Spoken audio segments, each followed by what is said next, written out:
if you're doing 100,000 a month prior to COVID, how long would you say it should take to return to that level after reopening? I know a lot of moving parts, but wondering your thoughts. I think that's a really good question here, Dr. Michael. Let me show you some data and then I'll answer your question, because I think the data is the most important thing to kind of capture why I'm going to give you the answer that I'm going to give you. Here is a live feed of around 12,000 practices here in the United States that we're monitoring. And this is a big aggregate average across all the practices.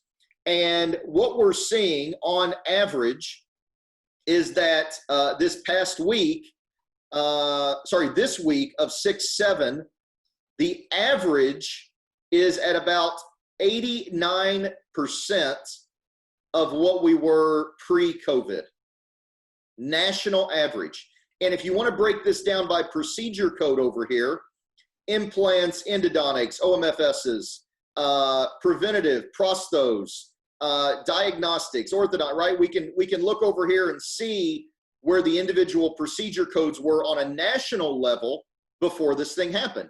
Now, you're probably sitting there saying, well, Colin, I'm not national. I'm in XYZ state. Okay, great. Let's scroll up here, and now let's break it down by state.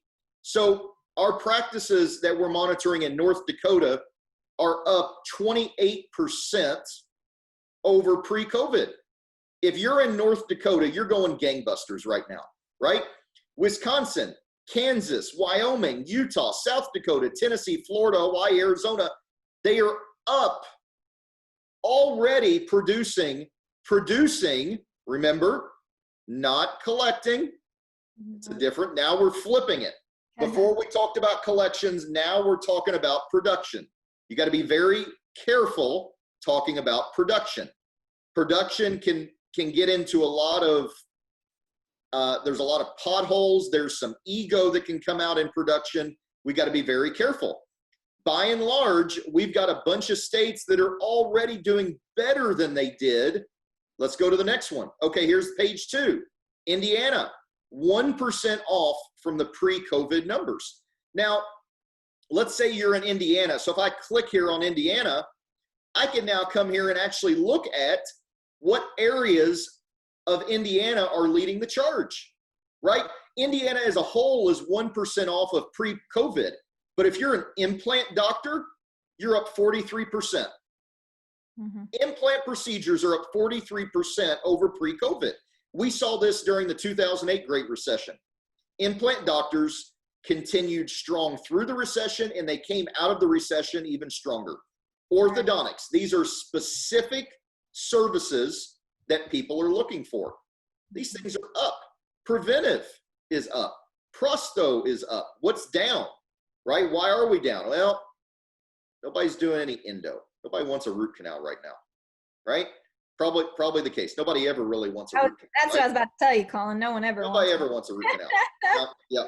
So when you're asking how long should it take for me to get back to average, let's go look at page 5 here.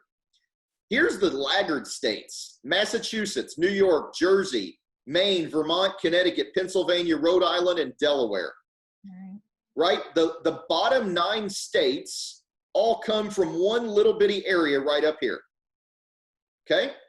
There, you might say to yourself, it's my politics. You might say to yourself, it's the impact that COVID had was greater on our area than on the Midwest. Mm-hmm. I don't know what the right answer here is. I'm not going to get into a political discussion. But the reality is, these are average. If you're an average practice, this is what you're doing. If you're a below average practice, then you're going to be doing less than these numbers. And if you're an above average practice, you're going to be doing better than these numbers. Alaska is not doing so well. Let's go to page 4 and look, right? All these guys are within 20%. California is within 20% of their pre-COVID shutdown numbers, mm-hmm. right? Mm-hmm. Illinois, 15%. So I don't like using averages because I don't want to be average. I don't think a lot of doctors, I don't think you want to be average. Right. However, it's helpful in understanding the shutdown to understand the averages and where you are in relation to them. Right.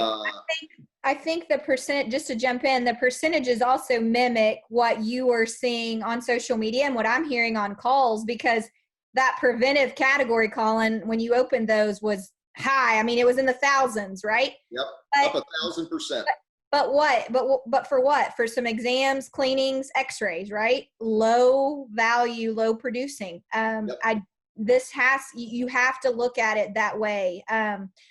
Being full, hygiene being full and restorative having all the holes it's not going to be helpful. So keeping in mind, preventive's up, great, but on top 10% average at $168, you're not going to be able to pay the bills with that.